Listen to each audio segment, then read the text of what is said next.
and happy as we go through life. What keeps us healthy and happy as we go through life? If you were going to invest now in your future best self, where would you put your time and your energy? There was a recent survey of millennials what their most important life goals were, and over 80% said that a major life goal for them was to get rich.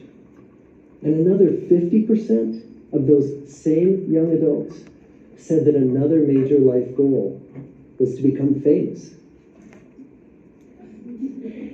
And we're constantly told to lean into work, to push harder and achieve more.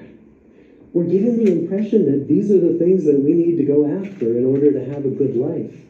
Pictures of entire lives, of the choices that people make and how those choices work out for them, those pictures are almost impossible to get. Most of what we know about human life, we know from asking people to remember the past. And as we know, hindsight is anything but 20/20. We forget vast amounts of what happens to us in life, and sometimes memory is downright creative. But what if we could watch entire lives as they unfold through time? What if we could study people from the time that they were teenagers all the way into old age to see what really keeps people happy and healthy? We did that. The Harvard study of adult development may be the longest study of adult life that's ever been done. For 75 years, we've tracked the lives of 724 men. Year after year, asking about their work, their home lives, their health, and of course asking all along the way without knowing how their life stories were going to turn out. Studies like this are exceedingly rare. Almost all projects of this kind fall apart within a decade because too many people drop out of the study, or funding for the research dries up, or the researchers get distracted, or they die, and nobody moves the ball further down the field. But through a combination of luck and the persistence of several generations of researchers, this study has survived. About 60 of our original 724 men are still alive, still participating in the study, most of them in their 90s. And we are now beginning to study the more than 2,000 children of these men. And I'm the fourth director of the study. Since 1938, we've tracked the lives of two groups of men. The first group started in the study when they were sophomores at Harvard College. They all finished college during World War II, and then most went off to serve in the war. And the second group that we followed was a group of boys from Boston's poorest neighborhoods. Boys who were chosen for the study specifically because they were from some of the most troubled and disadvantaged families in the Boston of the 1930s. Most lived in tenements, many without hot and cold running water. When they entered the study, all of these teenagers were interviewed, they were given medical exams. We went to their homes and we interviewed their parents. And then these teenagers grew up into adults who entered all walks of life. They became factory workers and lawyers and bricklayers and doctors, one president of the United States. Some developed alcoholism, a few developed schizophrenia. Some climbed the social ladder from the bottom all the way to the very top, and some made that journey in the opposite direction. The founders of this study would never in their wildest dreams have imagined that I would be standing here today, 75 years later, telling you that the study still continues.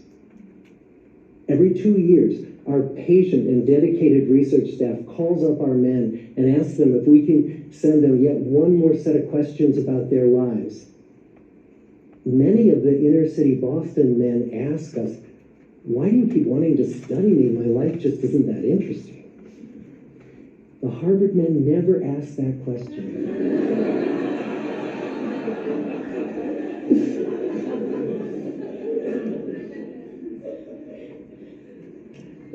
To get the clearest picture of these lives, we don't just send them questionnaires. We interview them in their living rooms. We get their medical records from their doctors. We draw their blood. We scan their brains. We talk to their children. We videotape them talking with their wives about their deepest concerns. And when, about a decade ago, we finally asked the wives if they would join us as members of the study, many of the women said, you know, it's about time. So what have we learned? What are the lessons that come from the tens of thousands of pages of information that we've generated on these lives? Well, the lessons aren't about wealth or fame or working harder and harder. The clearest message that we get from this 75-year study is this: good relationships keep us happier and healthier, period. We've learned three big lessons about relationships. The first is that social connections are really good for us and that loneliness kills. It turns out that people who are more socially connected to family, to friends, to community are happier, they're physically healthier, and they live longer than people who are less well connected. And the experience of loneliness turns out to be toxic. People who are more isolated than they want to be from others find that they are less happy, their health declines earlier in midlife, their brain functioning declines sooner, and they live shorter lives than people who are not lonely. And the sad fact is that at any given time, more than 1 in 5 Americans will report that they're lonely. And we know that you can be lonely in a crowd and you can be lonely in a marriage. So the second big lesson that we learned is that it's not just the number of friends you have, and it's not whether or not you're in a committed relationship, but it's the quality of your close relationships that matters. It turns out that living in the midst of conflict is really bad for our health.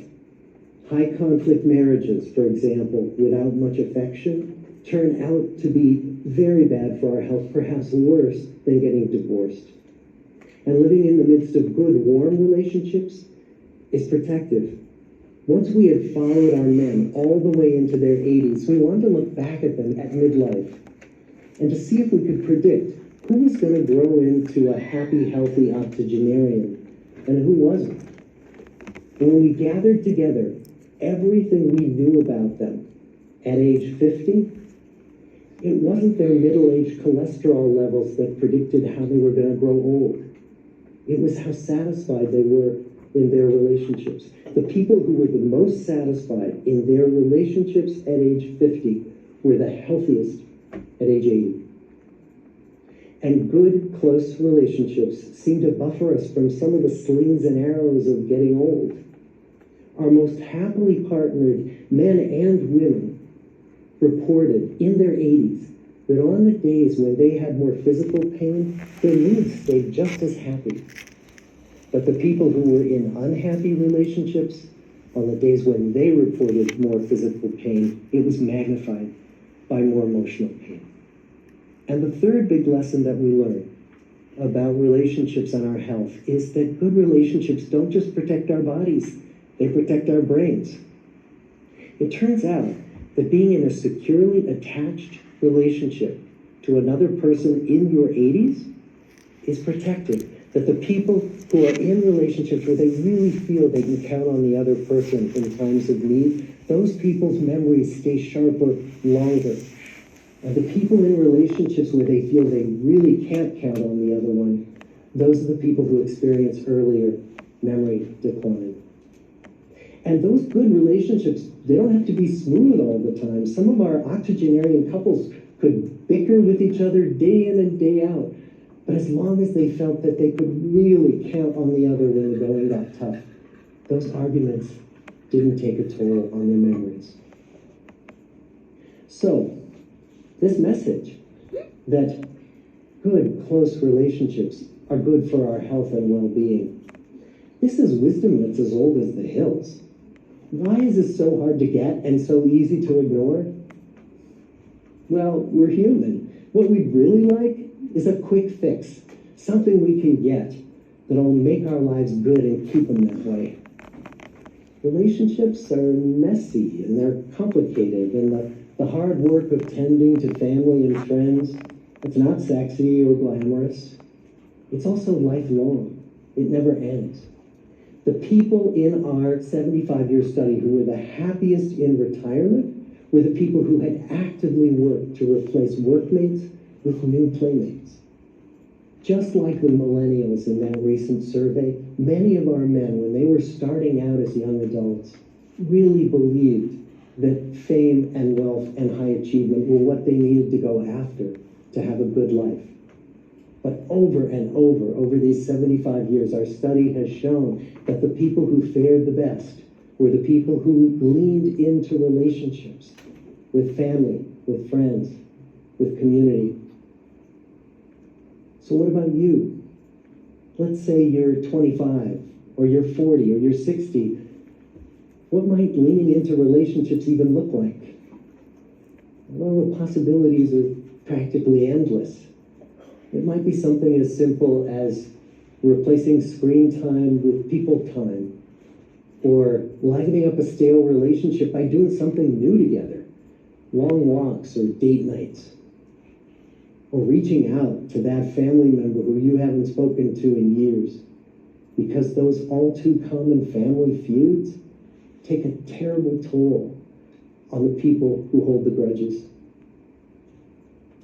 I'd like to close with a quote from Mark Twain.